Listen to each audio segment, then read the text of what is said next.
Hi, it's me again with Corel Draw Tips and Tricks, and this is part two. The other video's loading, and I thought I'm gonna play around with this to see how you could get this to be a little more symmetrical, like this gentleman's file that sent me. We're gonna do actually the same thing we did in the first video, but we're gonna do something a little different. It's hard to tell what that's gonna look like. So select the whole thing, go to Edit, and clone it. And then mirror it. So now you've got two on top of each other. Now you can see a little bit better.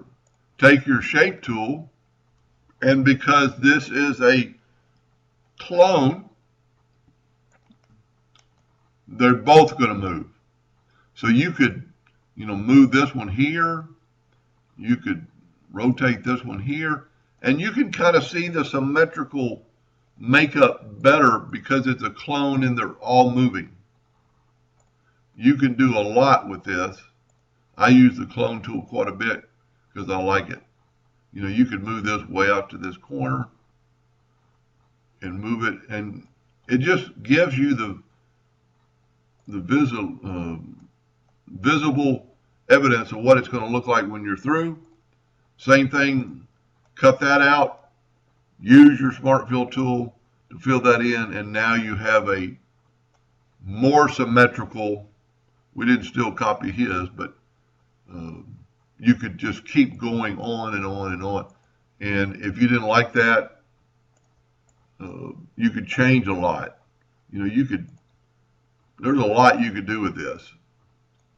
You probably don't want to get inside of your ellipse, but you could play around quite a bit with it. You could get inside your ellipse. That isn't going to matter.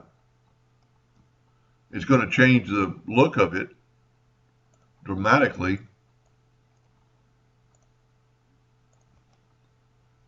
See how it's got like a sharp corner?